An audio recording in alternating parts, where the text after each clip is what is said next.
Pippies! Today we're going to read about who was Albert Einstein from page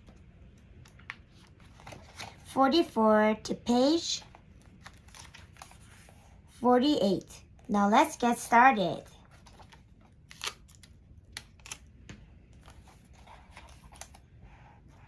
Albert insisted that a study of those photos would show light bending as it passed other planets and the sun.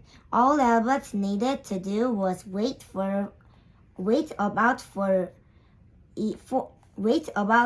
years for the next total eclipse in 1914. Many scientists were also excited to see whether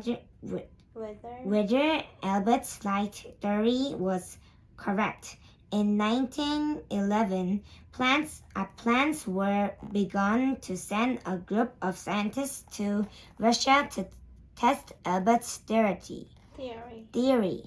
Russia was one of the best locations from which to photograph the stars during the eclipse.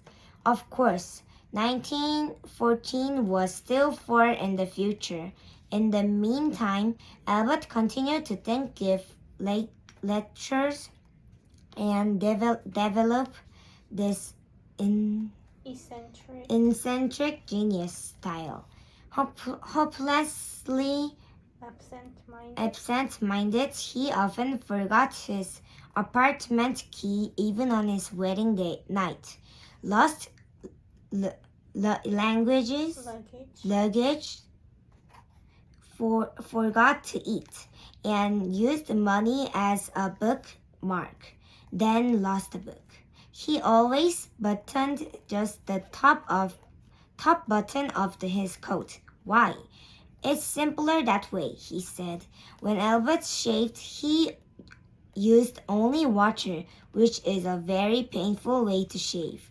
So a friend gave him shaving cream. Albert tried it, and it was marvelous, and then went back to using water. Why was that? It's simpler that way, he replied. Question about his odd look. He explained, it would be a sad situation if the wrapper were better than the meat wrapper inside it. What was really amazing was how Albert was becoming popular with people who had no interest in science. With his wild hair, mismatched socks, wrinkled shirts, and pants that were too short. Albert was not just a brilliant physics professor, he was a personality. His mysterious smile beamed from the first pages of newspapers around the world. A genius who had unlocked the secret of God's own mind. People who didn't understand a bit of his physics, who didn't know an isobar from an ice cream bar, were fascinated by Albert Einstein. Articles about Albert showed up in many magazines and newspapers. Had TV already been invented, Albert would have been the subject of all kinds of hour-long specials.